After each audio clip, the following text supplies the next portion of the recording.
نحمده ونصلي ونسلم على رسول الكريم أما بعد فأعوذ بالله من الشيطان الرجيم بسم الله الرحمن الرحيم إن الذين آمنوا وعملوا الصالحات سيجعل لهم الرحمن ودا صدق الله العظيم وقال رسول الله صلى الله عليه وسلم المرء مع من أحب صدق رسول الله الكريم محبت ادب کے ساتھ الصلاۃ والسلام علیک یا سیدنا یا رسول اللہ وعلی آلک و صحبک یا سیدنا یا حبیب اللہ۔ حمد و صلاۃ کے بعد گرامی قدر حاضرین و سامعین، ذی حشم علماء کرام اور ذی قدر سادات گرامی قدر، بالخصوص فخر سادات، فخر عرب و عجم، محبوب العلماء والصلحاء، شیخ الحدیث والتفسیر حضرت علامہ مولانا پیر سید عمر سلیم الحسینی دامت برکاتہم العالیہ وطال اللہ عمرہ، فخر سادات، گلشن سادات نارووالی شریف، سادات گیلانیہ، جناب صاحبزادہ پیر سید محمد ابو بکر اویس چشتی نظامی گیلانی اطال اللہ عمرہ، فخر سادات صوفی باصفا ہمارے محبوب جناب سید کلیم الحسن شاہ صاحب گیلانی حمیدی، اور حضرت علامہ مولانا محمد ناصر رضا صاحب، حضرت علامہ مولانا سید ذوالقرنین حیدر شاہ صاحب، حضرت علامہ مولانا محمد آفتاب نقشبندی صاحب، حضرت مولانا محمد شعیب صاحب، حضرت استاد العلماء مولانا محمد عثمان نقشبندی صاحب، اور خطیب مسجد حاضہ حضرت مولانا محمد عمران صاحب، اور بہت سارے ذی قدر علماء کرام جہاں پر تشریف فرما ہیں۔ یہ آراس مبارکہ آج تو ویسے وہ کمی تو بڑی تھی قبلہ رضوی صاحب کی، لیکن نوجوان علماء نے محفل کو وہ نیچے گرنے نہیں دیا، بلکہ ایمانوں کو خوب انہوں نے گرمایا۔ اللہ تعالیٰ ان کے علم و عمل میں مزید برکتیں عطا فرمائے۔ ہر ایک پھول کا اپنا اپنا رنگ ہے اور بڑا خوبصورت سب نے اپنا نذرانہ عقیدت پیش کیا۔ اور اب آخر میں یہ ہمارا پروگرام تو تھا کہ 11:30 بجے ہم اپنی محفل کو یہ ختم کر دیں گے، لیکن وہ جیسی صورتحال دیکھی تو میں نے خود ہی کہا کہ آدھ گھنٹہ تو وہ آگے لمبا کر لیتے ہیں۔ اور تقریر تو میں نے بھی کچھ سنانا تھی، لیکن آج جتنی خوبصورت تقریریں سن لی ہیں، میرا خیال ہے سال بھر تک وہ کافی ہیں، وہ سنتے رہیں گے۔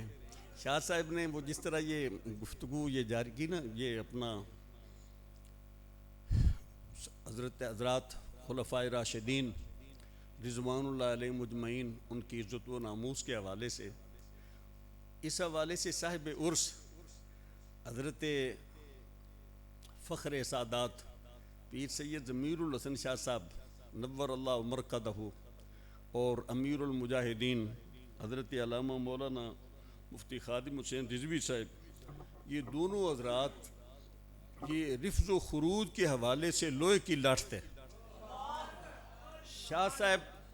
صاحب دے خاندان دے وچوں پتہ لگا فلانا بندے دا عقیدہ خراب ہو گیا، شاہ صاحب ساری زندگی نہ اون دے ال گئے تے نہ او آیا اون دی قدر کیتی۔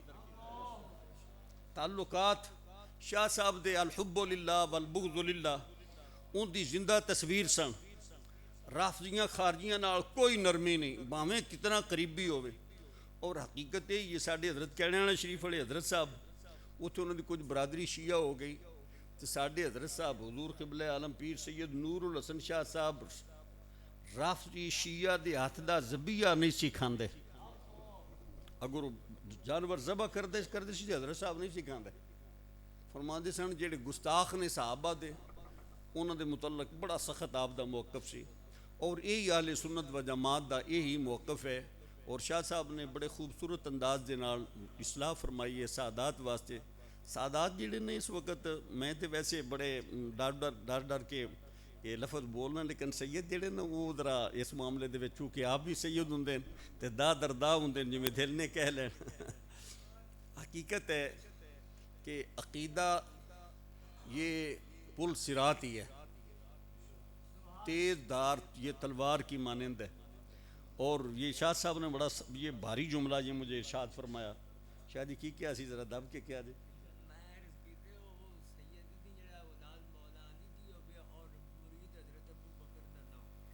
آپ فرماندے نے وہ سید ہی نہیں جڑا حضرت علی المرتضیٰ دی اولاد ہوئے تو سیدنا صدیق اکبر رضی اللہ تعالیٰ دا مرید نہ ہوئے.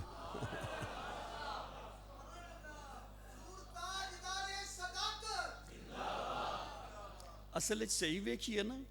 کہ حضرت علی المرتضیٰ رضی اللہ تعالیٰ نے جڑی حضرت سیدنا صدیق اکبر رضی اللہ تعالیٰ دی بیعت کی تھی ہے نا، یہ صرف امور ظاہری دی بیعت نہیں. پچھلے سالے میں حضرت مجدد پاک دا فرمان سنایا تھے، حضرت امیر المجاہدین بڑا خوش ہوئے. انہوں نے پھر جا کے لاہور جا کے جملے دا اظہار بھی کیتا تھوڑا جا. تو وہ حضرت مجدد الفسانی علیہ الرحمہ فرماندے نا اصحاب رسول بعد از وصال رسول بیعت با ابا بکر و عمر و عثمان و علی رضوان اللہ علیہ مجمعین کردند. مقصود این بیعت فقط امور دنیا نہ بود بلکہ کسب کمالات باطنی ہم بود. مجدد صاحب علیہ الرحمہ فرماتے ہیں صحابہ کرام علیہ الرضوان نے نبی کریم علیہ السلام کی تشریف دنیا سے تشریف لے جانے کے بعد، ظاہری طور پر پردہ فرما جانے کے بعد، جو حضرت سیدنا صدیق اکبر فاروق اعظم اور عثمان غنی اور جناب علی المرتضیٰ رضوان اللہ علیہ مجمعین کی بیعت کی ہے،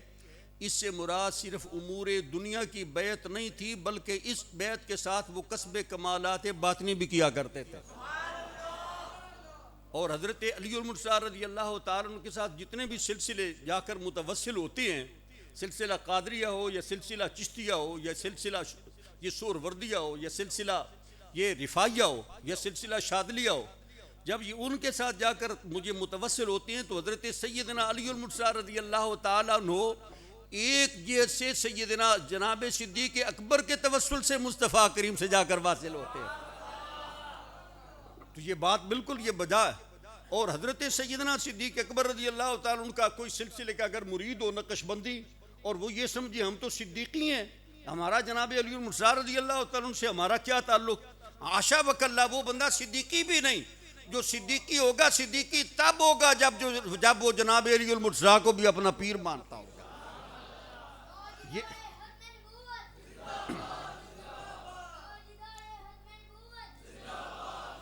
شاہ صاحب نے وقت کی وہ تنگی کی وجہ سے وہ آپ نے مضمون وہاں پر چھوڑ دیا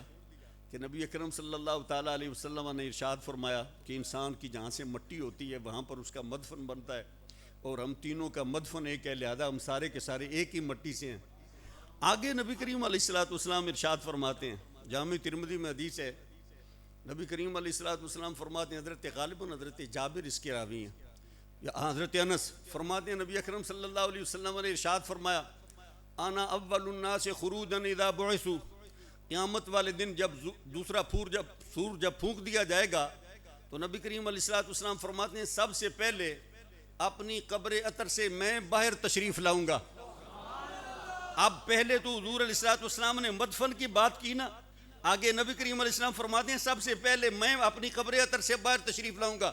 جامع ترمذی میں حدیث پاک ہے، حضرت عبداللہ بن عمر رضی اللہ عنہ فرماتے ہیں ایک دن نبی اکرم صلی اللہ علیہ وسلم مسجد میں تشریف لائے، ایک ہاتھ میں جناب سیدنا صدیق اکبر کا ہاتھ ہے، دوسرے ہاتھ میں جناب سیدنا فاروق اعظم کا ہاتھ ہے، اور نبی کریم علیہ السلام صحابہ نے جب یہ منظر دیکھا تو حیران ہوئے. حضور علیہ السلام نے دونوں ہاتھوں کو بلند کر کے ارشاد فرمایا، ہاکذا نبعث یوم القیامہ،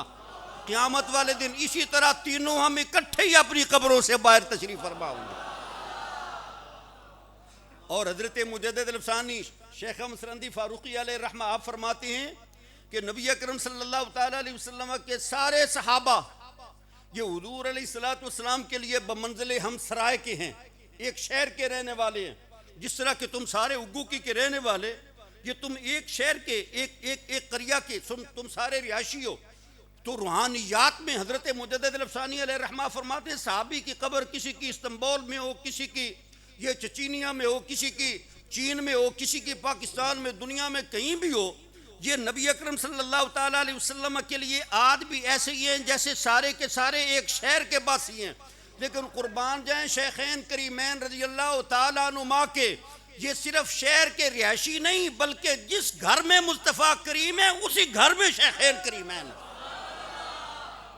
لیکن فرق یہ ہے کہ مصطفیٰ کریم علیہ السلام بالائی منزل میں، سیدنا صدیق اکبر فاروق اعظم نیچے والے پورشن میں۔ یہ شانیں ہیں مصطفیٰ کریم علیہ السلام کے اور آپ کے غلاموں کی،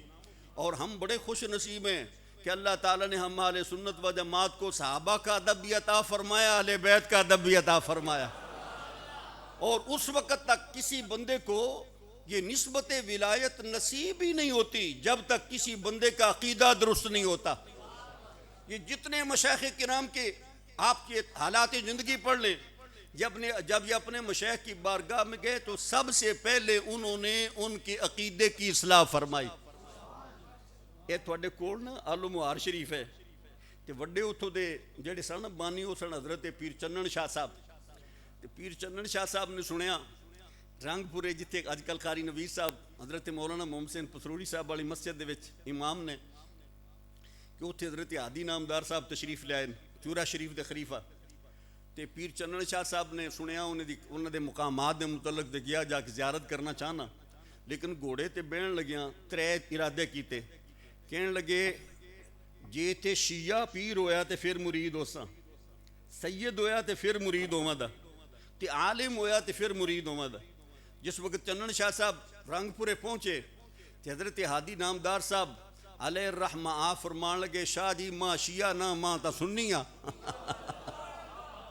فرمان لگے شاہ جی ماں شیعہ نہ ماں تا سنی ہاں، ماں سید نہ ماں تا پٹھانا، ماں عالم نہ ماں تا فقیراں۔ پیر چنن شاہ صاحب کہنے لگے جیڑا اللہ دا بندہ ایتھے بہ کے اتھے آلو مہار دے میرے دلان دے خیال نو جاندہ میرے باطن نو پاک بھی وہی کر سکتا ہے۔ فرمان لگے جناب تینے ارادے میں اپنے کینسل کرنا، ہاتھ بدھاؤ میں تہاڈی بیعت کرا۔ شیخ ہوندا ہی ہوئے جڑا سب تو پہلا عقیدے دی اصلاح کرے، اور شاہ صاحب دے کول جیڑا بندہ آیا سب تو پہلا ہوندی عقیدے دی اصلاح کیتی، اور علامہ رضوی صاحب نے کدی عقیدے اتے کمپرومائز نہیں کیتا۔ آج دوسرے مسالک دے لوگ بڑے بڑے انہوں نے متعلق داشینی کلمات بول رہے ہیں، لیکن علامہ رضوی نے کدی بھی اپنے عقیدے وچ لیپ کے نہیں دسیا، لوہے دی ڈٹ رہے، غیرت کے ساتھ وہ زندہ رہے، اور آپ کا وہ مشہور زمانہ وہ جملہ انہیں جانا انہیں مانا، نہ رکھا غیر سے کام، للہ الحمد میں دنیا سے با ایمان گیا۔ تو یہ حضرت علامہ رضوی علیہ الرحمہ ان کی بھی یہی فکر تھی، اور حضرت قبلہ شاہ صاحب جو صاحب مزار ہیں، مجھے تو یوں لگتا ہے کہ دونوں شخصیات اس مجلس میں خود تشریف فرما، اور یہ روحانیات کے حوالے سے یہ بالکل اس پر یہ شواہد بھی موجود ہیں۔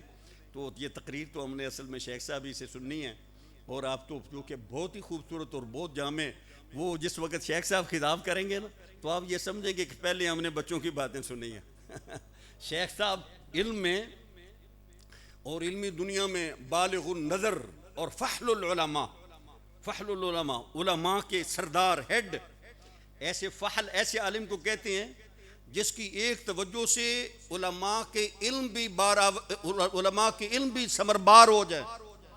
ان علماء کے علم کو پھل لگ جائیں، اس کو کہتے ہیں فحل العلماء۔ تاج رؤوسنا و تاج ہامۃ الاجلال،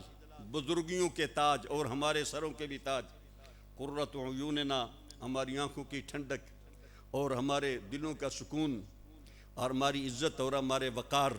ہمارے انتہائی محترم و مکرم دین اسلام کے بہت مخلص خادم، صاحب تقوی اور صاحب نسبت اور صاحب مقام، الحمدللہ حضرت امام اعظم ابو حنیفہ علیہ الرحمہ کی مسجد کے سابقہ امام، خطیب اور استاذ، اور حضرت حضور غوث اعظم رضی اللہ عنہ کی بارگاہ کے بہت ہی مقبول اور آپ کی نسبت قادریہ کی بہت بڑی دولت کے حامل استاد العلماء فضیلت الشیخ السید عمر سلیم الحسینی دامت برکاتہم العالیہ،